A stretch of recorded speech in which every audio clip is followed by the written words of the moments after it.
Il est 20h43, vous êtes en direct du festival Bazar à 7 sur Radio Campus Montpellier 102.2. Avec nous, le groupe Bagarre. Et moi, je suis très très content de les recevoir. Ça fait 1 an que je vous écoute. Je suis fan, je suis un peu intimidant en fait de vous recevoir, je vous le dis tout de suite. Bonsoir. Bonsoir. Kikou. Alors, le groupe, il est composé de Mousse, Master Clap, Tom Lou, MID, c'est ça, et La Bête, qui n'est pas là, je crois, La Bête. Qui arrive, voilà. Alors, moi, je savais pas qu'il y avait une bête qui arrivait sur... Oh, dis donc, tu te... Elle vient après manger. Ma première question, elle est simple. Est-ce que déjà vous aimez ce festival? Vous vous sentez bien? Vous êtes content de bien? On est hyper content. Ouais. Il y avait de la neige, en même temps il y avait la mer, soleil. Il y avait des crevettes, il y avait des huîtres. C'est la première fois que vous venez à 7 en fait. Ouais. D'accord. C'est ça. Vous êtes parisien, c'est ça? Et vous êtes rencontrés pendant des soirées et vous êtes dit il faut qu'on monte un groupe. Et vous avez monté un groupe et vous avez sorti un EP l'an dernier qui s'appelle Musique de Club. Musique de Club, il y a 5 titres, un pour chaque membre du groupe. Alors pour Mousse, je crois que c'est un titre un peu spécial parce qu'on ne chantait moi, pas. En fait, ils veulent pas me laisser chanter. Ah là là, je me disais bien que c'est parce qu'ils chantent trop bien et sinon ils nous mettraient tous la honte. Ouais. Et du coup, ils m'ont laissé danser. Alors, c'est cool aussi. Ma question, du coup, musique de club, on vous la pose très souvent, cette question, pourquoi musique de club? J'ai vu une réponse vraiment géniale. Vous dites dans 20 minutes que c'est une décharge avec le public parce que vous aimez l'intensité qu'il y a dans les clubs, en fait, et pour vous, c'est comme une décharge, les espaces de club. C'est ça que vous revendiquez avec Bagarre, une décharge? Ouais. Le club, c'est avant tout l'endroit qu'on crée. Ouais. Et donc nous, on a décidé d'appeler notre musique de club parce que on voulait créer notre endroit et notre musique. Et en soi, c'est juste un autre nom pour parler d'une forme de liberté en fait. Ouais. Le club, c'est pas le clubbing ou le club de jazz ou le club de punk ou tout ça. Juste un endroit ou club de foot, oui, ce que tu veux, une pratique régulière quoi. Et nous, on a la pratique régulière d'aller quelque part pour juste être soit en tant que public ou être soit en tant que sur scène. Et l'idée du club, c'est justement d'effacer cette frontière-là et de se dire genre, bon bah, faisons le truc à fond et au plus près de nous, quoi. Et de créer en fait une intimité, je pense aussi. Enfin, dans le mot club, il y a cette proximité avec le public. Ah, la bête vient d'arriver. La bête. Après avoir bien mangé. Et voilà, du coup, c'est aussi cette proximité avec le public qu'on a voulu créer, qu'on veut créer pendant nos concerts, et c'est pour ça qu'on a appelé notre musique de club aussi. Et le nom de groupe aussi est assez atypique, Bagarre. Et d'ailleurs, tout à l'heure, des enfants sont venus vous poser des questions et ils vous ont posé cette question, pourquoi Bagarre? Vous leur avez répondu parce que vous aimez la bagarre. Vous aimez la bagarre? Ouais, mais on leur a répondu qu'on aimait la bagarre avec les gens qu'on aimait. Oui, voilà. Et je pense que ça, c'est assez important. Enfin, c'est venu comme ça, mais je pense que ça résume bien l'état d'esprit qu'il y a autour de Bagarre, c'est-à-dire se battre pour quelque chose, mais pour des choses qu'on aime en fait. Avec les gens qu'on n'aime pas, c'est du free fight. Voilà. Il y a un petit moment de folie aussi. Et aussi, ils nous ont demandé... Lâcher prise. Ouais, pardon. Ah, vas-y. Vas-y. Ah, vas-y. Ah. Ok. Qui veut y aller? Non, mais ils demandaient est-ce que vous aviez le droit. Ils étaient vachement intrigués de savoir si on avait le droit de le faire, la bagarre, quand on était enfant. D'accord. Et du coup, j'ai réfléchi. Et je me suis dit que c'est un truc que t'as pas le droit de faire quand t'es enfant. Oui. Mais peut-être que pour nous aussi, faire un groupe de musique, c'est un peu faire un truc que t'as pas le droit de faire. Il y a un peu de ça. C'est un espèce de liberté dans ce sens-là. D'accord. Maxime. Et justement, vous dites quelque chose que vous n'avez pas le droit de faire. Et j'ai l'impression qu'en ce moment, pour les gens je pense qu'on est de la même génération, ce qu'on n'a pas tellement le droit de faire, c'est faire de la pop. Moi je trouve que c'est ça, les gens ils aiment pas le mot pop. Et je pense que moi je suis pas d'accord. Ce qu'on n'a pas le droit de faire, c'est un de la cas merde, particulier. c'est Moi dans mon entourage le mot pop fait peur. Merci, quoi. Parce que... Non mais je disais, ce qu'on n'a pas le droit de faire, c'est pas de la pop, c'est de la merde. C'est ça la vraie différence. Non, je suis d'accord avec toi. Parce que la pop, le rock, la techno, tout ça, on s'en fout en fait, parce que dans tous ces styles, t'as des trucs pourris. Et c'est ça qui est chiant à vivre en fait. Et surtout quand t'as plus d'intermédiaires et que t'as des trucs comme SoundCloud, des trucs qui sont des espèces de liens directs entre celui qui fait et celui qui écoute, un peu comme une AMAP de la ZIC, tu vois. Et ça fait que t'as une exigence, ça te permet de plus être obligé de consommer ce qu'on te donne à bouffer. Et ça force l'idée de te dire que la merde est interdite, quoi. Enfin, tu peux être radical là-dedans, je pense. Autant dans un burger végétarien que j'ai pas eu et que dans une musique intéressante qu'il faut avoir tous les jours. D'ailleurs, en parlant de musique, vous êtes très très ouvert parce que vous écoutez beaucoup de choses et j'ai compris que vous passez comme ça les musiques entre vous. Vous avez une influence commune comme une espèce d'échange de playlist. Vous continuez toujours ça ou ça y est, vous êtes parti, vous avez plus besoin d'écouter de musique et vous êtes complètement dans la maîtrise de votre... Non, on en écoute énormément. Bien sûr, ma question était un peu... On vient de passer un mois là en Normandie à travailler dans une maison pour écrire 2 nouveaux morceaux, quoi. Ouais. Et le truc qu'on a fait à longueur de journée, c'était écouter, quoi. D'accord. Des nouvelles musiques, nos playlists. On va revenir sur les textes parce que les textes, c'est très intéressant comment vous travaillez. Vous écrivez chacun le texte de votre côté et après vous les ramenez au groupe et le groupe, c'est un peu les correcteurs. Enfin, c'est un peu un mot barbare, mais vous mettez pas la pression, mais vous corrigez les uns les autres. C'est une belle dynamique de groupe de d'agir comme ça. Peut-être MID veut répondre. Non, mais après, je pense qu'aujourd'hui, ça vient un peu différemment, c'est-à-dire qu'on commence par parler entre nous de ce qu'on veut parler, ce dont on veut parler. Donc il y a quand même des grosses discussions qui naissent avant même un texte. Voilà, tu peux avoir une idée de ce que tu as envie de dire, mais c'est aussi nourri de tout ce qu'on se dit et de beaucoup de discussions qu'on a entre nous. Et après, oui, tu ponds un texte et t'es corrigé enfin, on se corrige, mais d'une manière, enfin, par des discussions, en fait, beaucoup. Oui, bien sûr. Et justement, les thèmes de vos textes, ça tourne beaucoup autour de la violence, mais c'est un grand mot, mais aussi de la sexualité, qu'elle soit une sexualité soumise dans Claque-le ou complètement libérée dans, je pense à la chanson de La Bête voit rouge avec ce final. Mais La Bête voit rouge, c'est plutôt une ode au satanique qu'un texte pornographique au final. En fait, je pensais au live que vous avez fait au The Rock en scène, où vous allez dans le public et à la fin, on ne sait pas si vous simulez d'ailleurs un moment de jouissance fort avec le public. C'est un lien direct. Ouais, c'est un lien direct, d'accord. C'est pas simulé. C'est pas simulé, bah c'est no filter, hashtag. Et d'ailleurs, je vous invite les auditeurs à regarder ce live parce qu'à la fin, vous déployez des drapeaux de la communauté LGBT. Donc peut-être c'est un grand mot pour vous, mais est-ce qu'en ce sens, vous vous sentez engagé ou est-ce que vous mettez, vous exprimez plus politiquement sur des sujets de société, ou non, on est carrément engagé. Vous êtes carrément engagé. Enfin, dans ce combat-là directement, mais en fait, c'est celui dont on est peut-être le plus proche, mais avec le satanisme, c'est quelque chose qui nous tient à cœur et qui surtout est dans l'idée que si on lutte pour nous-mêmes, en fait, du coup, ça te fait lutter pour les autres, mais très naturellement. Moi, par exemple, j'aurais beaucoup de mal à vivre dans un pays où les gens qui veulent s'aimer ne peuvent pas le faire, quel qu'il soit, en fait.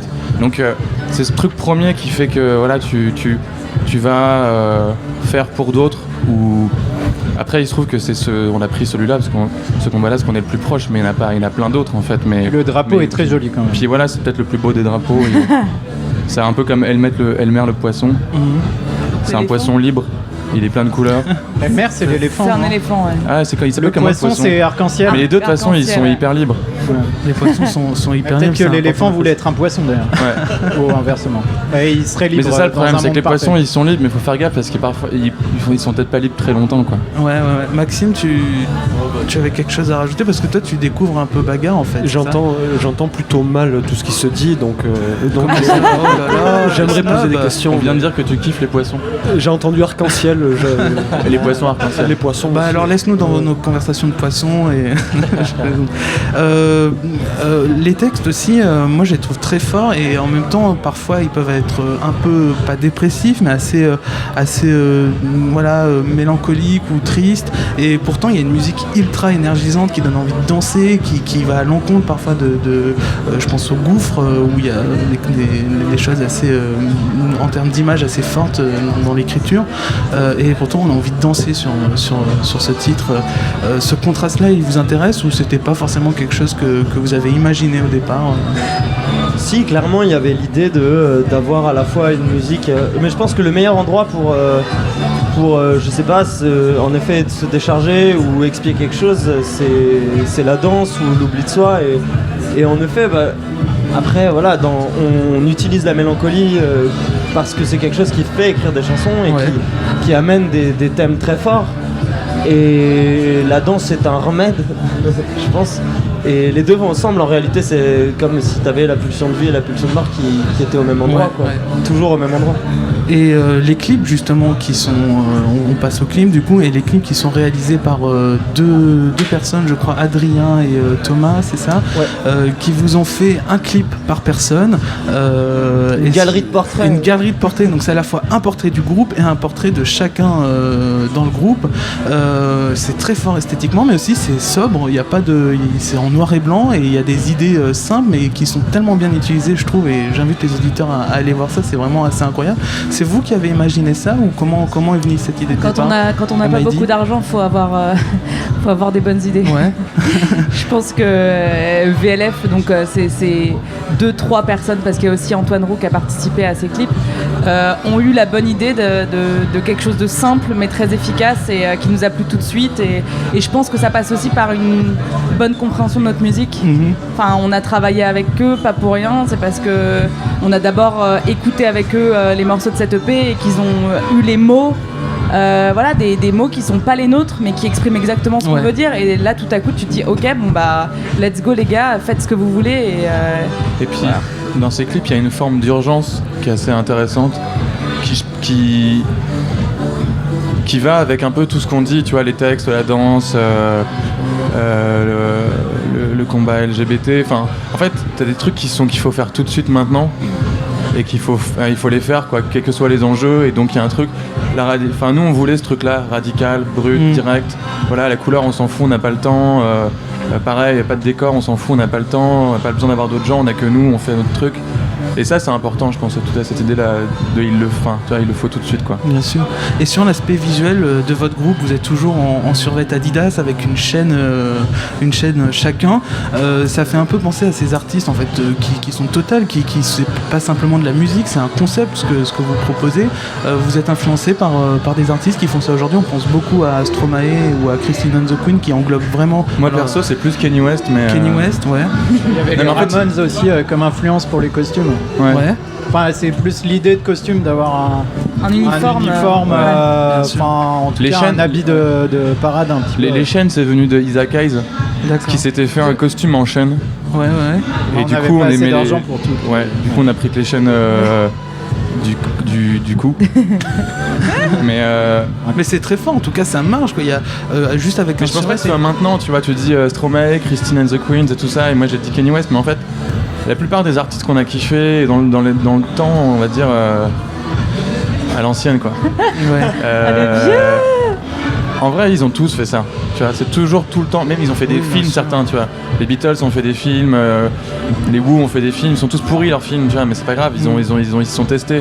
David Bowie, il a fait du cinéma. Enfin, bref, en fait, ils le font tous à un moment donné parce que c'est important. Tu vois, c'est comme si tu fais une bête de bouffe et tu la jettes sur la table. C'est la même chose.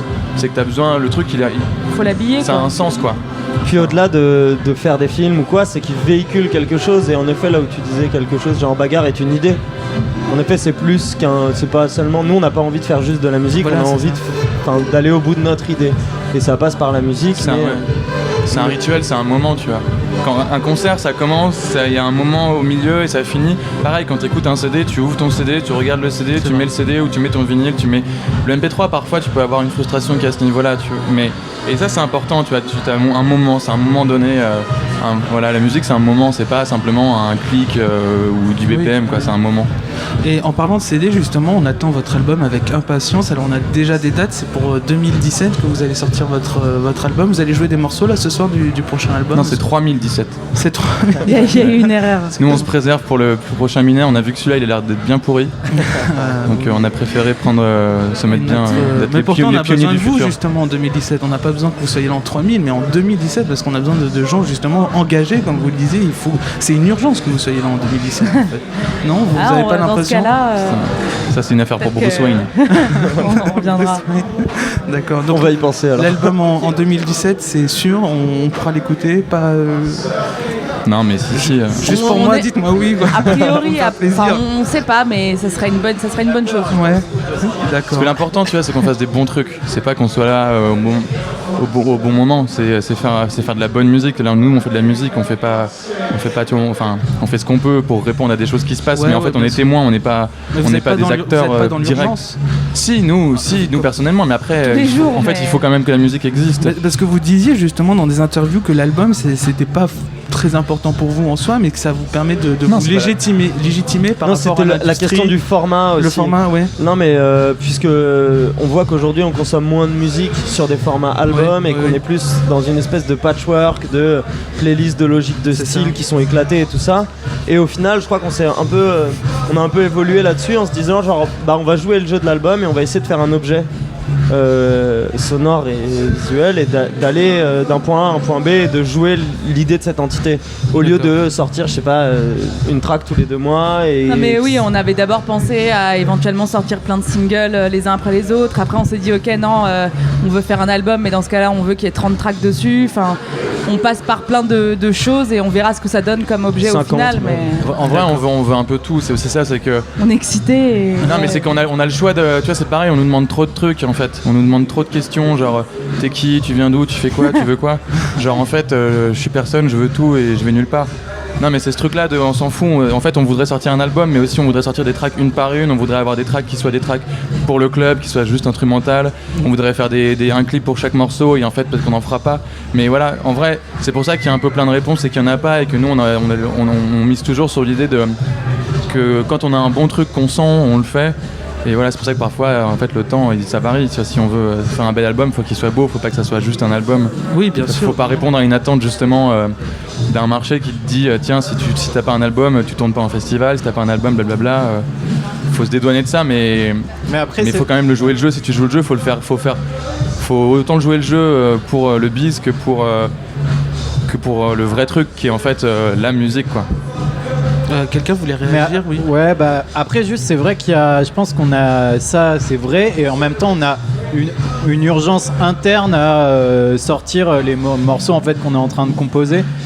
Dans le sens où on fait une musique, je pense qu'il y a un ancrage, justement, un engagement dans une époque, dans un moment.